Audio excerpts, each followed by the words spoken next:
Bienvenidas, mentes curiosas. ¿Conocéis la trágica historia de amor de la gallega Inés de Castro y el infante portugués Pedro? ¿Será cierto que tras llevar Inés varios años muerta, su amante exhumó sus restos en descomposición, la engalanó con ropas y joyas propias de una reina y la sentó en un trono para que todos los súbditos besaran su cadavérica mano?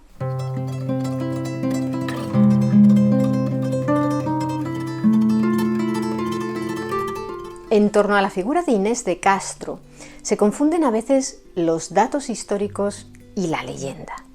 Las dudas surgen incluso a la hora de hablar de la fecha y el lugar de su nacimiento. Se cree que llegó a este mundo el 17 de diciembre de 1320, pero otras fuentes apuntan al 1325. Y la mayoría de los historiadores coinciden en señalar la comarca gallega da Limia, en la actual provincia de Ourense, como el lugar donde nació, aunque otros advierten de que no existe constancia de que realmente naciera en tierras gallegas y sí, en cambio, de que se crió en Alburquerque, municipio que hoy pertenece a la provincia de Badajoz. Al igual que su hermano Álvar, se cree que Inés de Castro fue el fruto de una relación extramatrimonial entre una dama portuguesa, Aldonza Lorenzo de Valladares, y Pedro Fernández de Castro, un rico hombre o noble gallego que fue señor de Lemos, Monforte y Sarria. Otros historiadores, en cambio, sugieren que Aldonza y Pedro sí se casaron. En cualquier caso, los Castro eran la familia gallega más poderosa de la época. Violante Sánchez de Castilla, madre de Pedro Fernández de Castro y abuela de nuestra protagonista, había sido hija ilegítima del rey Sancho IV de Castilla, de manera que los Castro estaban emparentados con la familia real castellana y de hecho también tenían lazos familiares con el trono portugués, porque Violante, la abuela de Inés, era medio hermana de Beatriz de Castilla, la esposa del rey Alfonso IV de Portugal, padre del otro protagonista de este vídeo, Pedro. Sé que suena lioso, pero más adelante entenderéis por qué es un dato importante en esta historia. Aparte de su hermano Álvar, Inés de Castro tenía dos medio hermanos, que eran hijos de su padre y la esposa de este, Beatriz de Portugal. Se llamaban Fernán Ruiz de Castro, tercer conde de Lemos, Trastámara y Sarria, y Juana de Castro, que como Inés era muy bella y llegó a ser reina consorte de Castilla tras su boda con Pedro I el Cruel, aunque solo lo fue por unos pocos días, ya que él la abandonó al poco de casarse. También Juana tiene una historia peculiar. Pero volvamos con su hermana, Inés. De su más tierna infancia se sabe muy poco. Como hemos comentado, algunas fuentes señalan que parte de sus primeros años de vida los pasó en Alburquerque. Según unas versiones, su madre Aldonza murió siendo ella una niña. Otras indican, en cambio, que la dama portuguesa falleció después del año 1360, de forma que habría sobrevivido a su hija. El caso es que, siendo Inés de Castro una niña, su padre, como decíamos antes, emparentado con la familia real de Castilla, la envió a Peñafiel, Valladolid, para vivir en el castillo de don Juan Manuel, duque de Peñafiel y marqués de Villena, nieto del rey Fernando III de Castilla, sobrino de Alfonso X el Sabio y, sobre todo, uno de los principales representantes de la prosa medieval de ficción gracias a su obra El Conde Lucanor. En dicho castillo, Inés se convirtió en la dama de compañía de la hija de don Juan Manuel, llamada Constanza. La joven había pasado por una situación complicada unos años antes. Resulta que Constanza, a la que se atribuye una gran belleza y una cuidada educación, había sido prometida a un noble castellano conocido como Juan el Tuerto, quien conspiraba con su futuro suegro, don Juan Manuel, contra el monarca castellano, Alfonso XI. Este rey era bisnieto de Alfonso X el Sabio y sobrino segundo del propio don Juan Manuel. Así que, para asegurarse la fidelidad de su tío, Alfonso XI pidió la mano de Constanza para convertirla en reina de Castilla. Por supuesto, al autor del conde Lucanor, el pacto le pareció perfecto. Constanza y Alfonso XI se casaron en 1325, pero como Constanza era muy joven, aún tenía unos 9 años, el matrimonio no se consumó. Al año siguiente, en octubre de 1326, Juan el Tuerto fue asesinado por orden de Alfonso XI, conocedor de sus conspiraciones contra él. Aquello enturbió mucho las relaciones entre el rey y don Juan Manuel. Más aún cuando meses más tarde Alfonso XI anuló su boda con Constanza. La relación marital no había llegado a consumarse y encerró a la pequeña de 11 años en el castillo de Toro, en Zamora. ¿Por qué hizo aquello el monarca castellano? Para poder casarse con la hija de los reyes de Portugal, María, que era su prima hermana. Por supuesto, el padre de la niña encerrada, don Juan Manuel, montó en cólera y le declaró la guerra al monarca castellano, un conflicto que se prolongó hasta 1330. Al final, Constanza Manuel, por cuyas venas corría sangre real aragonesa y pertenecía a uno de los linajes más poderosos de Castilla en aquella época, terminó luciendo una corona en la cabeza gracias a su padre. Pero fue la de Portugal. Nos hemos detenido a hablar de Constanza porque esta joven jugó un papel determinante en la vida de Inés de Castro, que además de prima fue su amiga, ya que cuando en 1340, con 24 años, Constanza viajó a Portugal para casarse con el joven heredero del trono lusitano, el infante don Pedro, quiso que Inés, que tenía 21 años, la acompañara. En Lisboa y Coimbra, Inés permaneció al lado de Constanza en calidad de dama parente, es decir, de dama de compañía de la reina. Era un puesto que ocupaban damas de origen noble como lo era Inés de Castro. Según parece, el heredero de la corona quedó prendado de Inés, a quien los poetas describieron como bellísima, de cuerpo esbelto, ojos claros y cuello de garza. Aún así, don Pedro cumplió la palabra dada a Constanza y a su padre, don Juan Manuel, y en agosto de ese año se casó con su prometida en una ceremonia celebrada en la Catedral de Lisboa. La boda no evitó que Inés y Pedro terminaran haciéndose amantes. La relación extramatrimonial llegó a oídos de Constanza en 1344 tras dar a luz a su segundo hijo. La primera, María, había nacido 2 años antes. A la esposa de Pedro I se le ocurrió una sutil estratagema para distanciar a los dos amantes: hacer a Inés madrina de bautismo de este segundo hijo, llamado Luis. Resulta que en aquella época ser madrina implicaba entrar en parentesco moral con los padres del pequeño, de modo que si Pedro e Inés insistían en perpetuar su romance, cometerían un gran pecado: incesto. Sin embargo, los dos amantes no tuvieron que someter su amor a esa prueba, ya que el pequeño Luis falleció con solo unos días de vida. Por cierto, el padrino del niño fue Diego López Pacheco, noble portugués y gran privado de Alfonso IV, que, como veremos, desempeñó un papel muy importante en la muerte de Inés de Castro.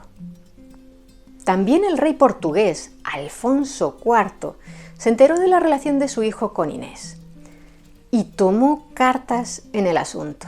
En ese 1344 mandó a la joven al exilio, al castillo de Alburquerque, donde ella había pasado parte de su niñez, para dejarla bajo la protección de la viuda de Alfonso Sánchez de Portugal, medio hermano del rey. El objetivo del monarca luso era que el amor que se tenía la pareja al distanciarse terminara desapareciendo. No fue el caso. Hasta esta fortaleza, también conocida como Castillo de Luna, llegaba la correspondencia secreta del príncipe heredero. su amor se hizo, si cabe, más fuerte y apasionado. Solo llevaba a Inés un año en el exilio cuando su prima Constanza falleció tras dar a luz al heredero del trono, Fernando, que nació el 31 de octubre de 1345. En realidad no se sabe a ciencia cierta si fue entonces cuando falleció la esposa del infante Pedro. Lo que sí se sabe es que a partir de esa fecha se le perdió el rastro. Numerosas fuentes señalan que Constanza falleció en ese 1345, solo unos días después de alumbrar al futuro rey. Otros historiadores, en cambio, apuntan que estaba viva en 1347 y que murió en 1349 con unos 33 años, dando a luz a una cuarta hija, la infanta María, que falleció también a los pocos días. Lo que se sabe con certeza es que Constanza pereció mucho antes de que su marido llegara a ser rey. Según la versión más extendida, la de que Constanza murió en 1345, al poco tiempo de quedarse viudo, Pedro, para disgusto de su padre, fue en busca de Inés a Alburquerque y se marcharon a vivir juntos, primero a varios lugares de la zona de Lourinhã y luego a Coimbra, al Paso da Rainha, un palacio anexo al convento de Santa Clara, situado junto al Rei Mondego y la actual Quinta das Lágrimas. El primer hijo de Inés y Pedro, al que llamaron Alfonso, como su abuelo, el rey, nació en 1346, pero falleció con pocos meses de vida. Después llegaron Beatriz, en 1347, a quien bautizaron con ese nombre en honor a la reina madre, Juan en 1349 y Dionisio en 1354. En 1351, don Pedro había pedido una dispensa al Papa para poder casarse con Inés, puesto que lo impedía su grado de parentesco. Como vimos antes, él era nieto y ella bisnieta del rey Sancho IV de Castilla, pero la corte papal se la había negado. Pese a todo, ellos seguían disfrutando de su amor.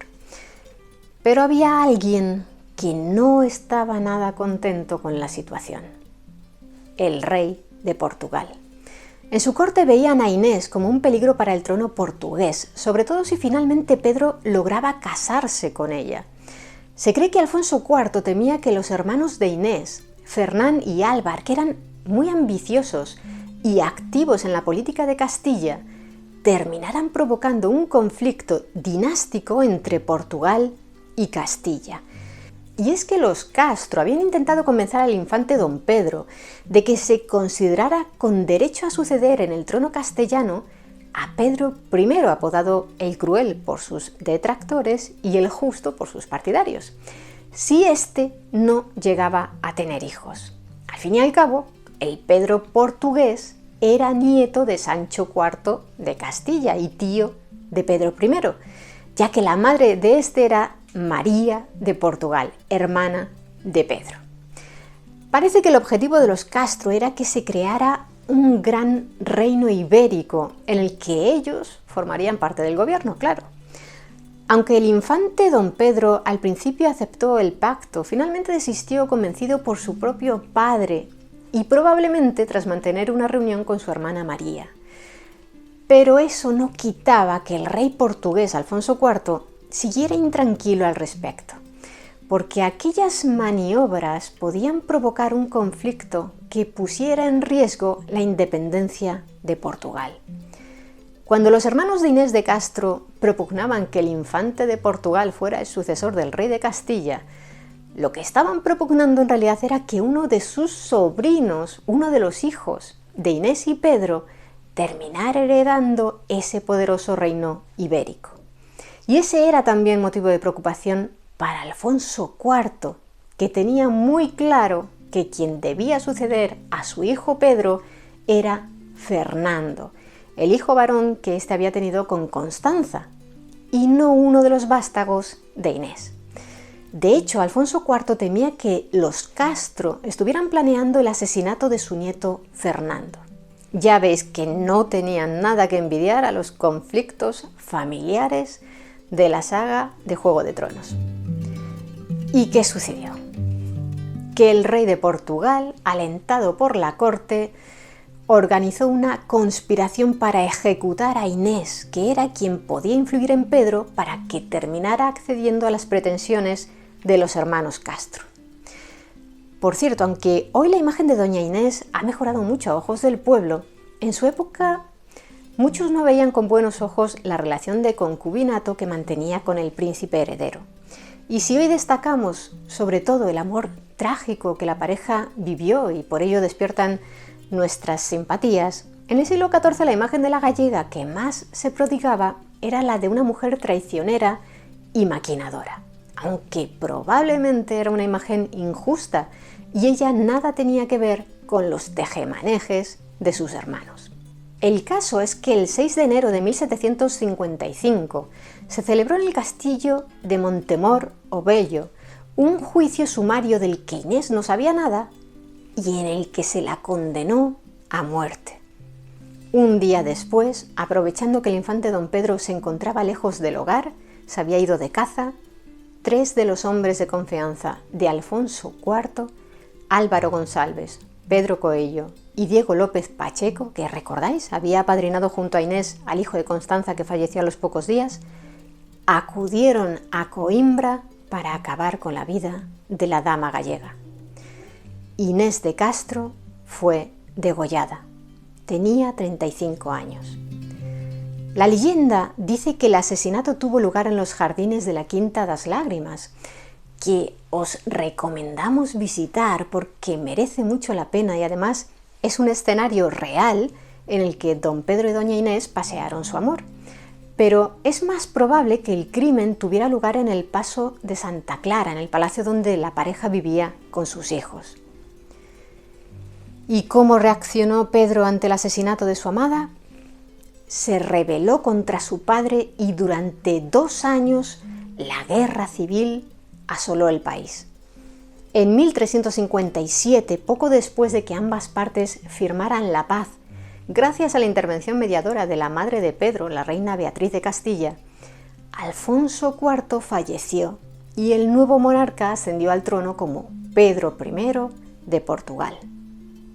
Una vez en el poder, reclamó al rey de Castilla que le entregara a los 3 nobles que habían asesinado a Inés, ya que se habían refugiado en sus tierras.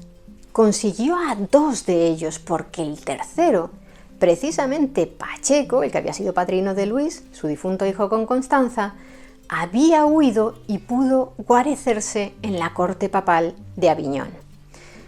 Pedro no fue precisamente piadoso con los asesinos de Inés, dado que, en su opinión, aquellos hombres que habían asesinado a sangre fría a una mujer inocente no podían tener corazón. Ordenó al verdugo que se les atara a sendos postes y que, estando vivos, les sacaran el corazón, a uno abriéndole el pecho, al otro por la espalda. ¿Y qué fue de Pacheco?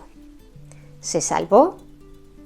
Pedro I terminó perdonándolo 10 años más tarde y Pacheco regresó a Portugal, donde moriría a los 89 años de edad.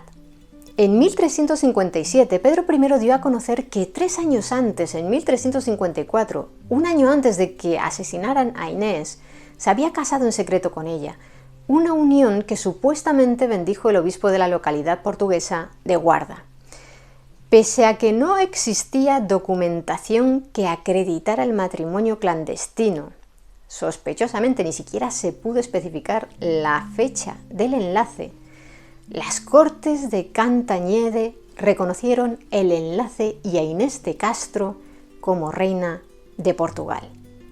Y entramos de nuevo en el terreno de la leyenda, porque se cuenta que una vez reconocido su matrimonio con Inés, Pedro I ordenó que exhumaran los restos de su esposa, engalanaran su cadáver con ropajes y joyas propias de una reina, la sentaran en un trono en el monasterio de Santa Clara y la corte le rindiera pleitesía besándole un vasallo tras otro su exangüe mano.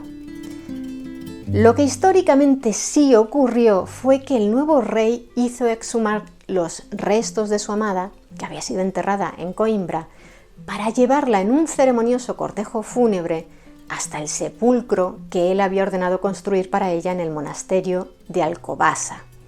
Se ordenó a todos los súbditos, sin importar su clase social, que salieran a la calle para rendirle homenaje a su reina póstuma. Por cierto, ya en el monasterio de Alcobaça, el cuerpo de Inés se introdujo en un sarcófago sobre el que podemos ver una estatua yacente con una corona real cubriéndole la cabeza. Como el rey supervisó las obras, se cree que dicha estatua es un fiel retrato de Inés de Castro. Asimismo, don Pedro hizo construir un mausoleo para él justo frente al de su amada, para que allí se le diera sepultura y sus restos pudieran descansar junto a los de ella por toda la eternidad. Y así se hizo cuando el rey falleció el 18 de enero de 1367 a los 46 años de edad. Es cierto que Pedro I nunca volvió a casarse, pero sí tuvo una relación con una plebeya llamada Teresa Lorenzo, con la que en 1357 tuvo un hijo ilegítimo llamado Juan. Según unas fuentes, Teresa era de Lisboa. Según otras, era una dama gallega que había formado parte del séquito de doña Inés. A la muerte de Pedro I de Portugal, reinó Fernando I, el hijo varón que había tenido con Constanza. ¿Y qué pasó con los descendientes de Inés? Los tres se exiliaron en Castilla durante el reinado de su medio hermano. Beatriz contrajo matrimonio con el infante Sancho de Castilla, hijo de Alfonso XI y primer conde de Alburquerque. Juan, el primogénito, se convirtió en el primer duque de Valencia de Campos. En cuanto al hijo pequeño de Inés, Dionisio fue el señor de Cifuentes.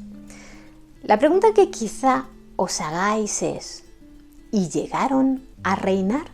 Cuando falleció Fernando I de Portugal sin hijos varones, Juan fue uno de los pretendientes a la corona portuguesa durante una crisis de sucesión que tuvo lugar entre 1383 y 1385.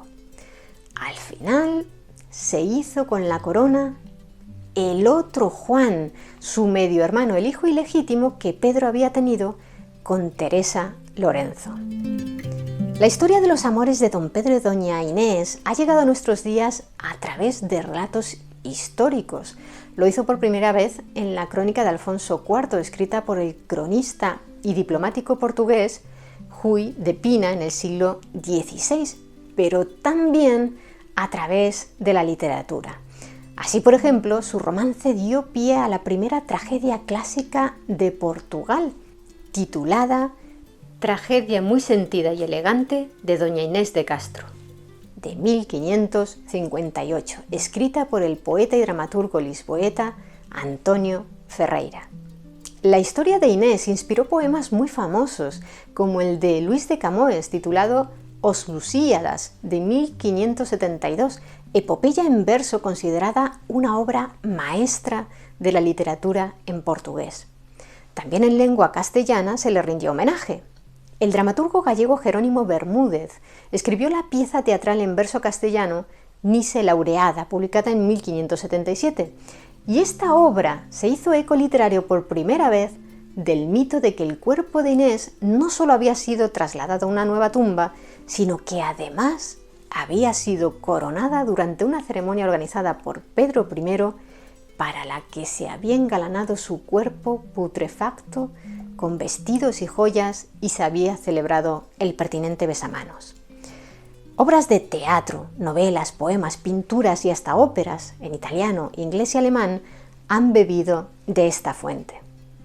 También en español está escrito el poema de 1606 del portugués Juan Soares de Alarcón, titulado La infanta coronada, en el que se basó el dramaturgo y novelista astigitano Luis Vélez de Guevara para escribir la tragedia Reinar después de morir en 1625.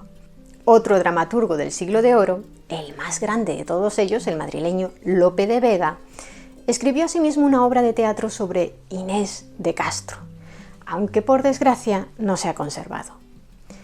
Y surgieron muchas más obras con posterioridad sobre los amores de Inés y Pedro, tanto en Portugal y España como en Francia e Italia. Que la historia volviera a cobrar vida en el siglo XIX, concretamente en 1813, se debe a Arthur Wellesley, que entonces era vizconde, pero terminaría siendo el duque de Wellington. En esas fechas se encontraba en Portugal comandando las tropas luso-británicas que defendían el país ibérico de las tropas napoleónicas. El futuro duque de Wellington recibió una invitación de su ayudante de campo, el portugués Antonio María Osorio Cabral, para hospedarse en Coimbra, en la Quinta das Lágrimas, donde de forma mítica se sitúa la muerte de Inés. Tras descubrir la desventurada historia de los dos amantes, el inglés hizo plantar 2 secuoyas, Sequoia sempervirens, famosas por su gran longevidad. Hoy se las conoce como secuoyas Wellington. Si visitáis el lugar encontraréis 2 manantiales, la Fonte dos Amores y la Fonte das Lágrimas. Aunque en realidad Inés y Pedro vivían juntos, la leyenda cuenta que él usaba la Fonte dos Amores para hacerle llegar a su amada mensajes de amor que colocaba en pequeñas barcas de madera. A la Fonte das Lágrimas le dio ese nombre Camões en su poema Os Lusíadas, para referirse a las supuestas lágrimas vertidas por Inés en el momento en que agonizaba. Según la tradición popular, la sangre de la dama se adhirió a las rocas del fondo del manantial y hoy, 6 siglos y medio después, continúan rojas. Por supuesto, no se debe a la sangre de doña Inés, sino a unas raras algas rojas llamadas Hildebrandia ribularis. Junto a esta Fonte das Lágrimas, el futuro duque de Wellington mandó colocar una lápida en la que puede leerse la estrofa con la que Camões inmortalizó esta historia, y que dice así: las hijas del Mondego, la muerte oscura, llorando sin cesar, te recordaron, y por eterna memoria, en fuente pura, las lágrimas lloradas se transformaron. El nombre que le pusieron aún le dura, de los amores de Inés que allí pasaron. Mira qué fuente fresca riega las flores, que las lágrimas son agua y el nombre amores. ¿Y vosotros qué opináis de la historia de Inés de Castro? Me gustaría que nos lo contarais abajo en los comentarios. Y si queréis conocer más historias interesantes, suscribíos a nuestro canal. Muchas gracias por estar ahí, mentes curiosas. Nos vemos en el siguiente vídeo.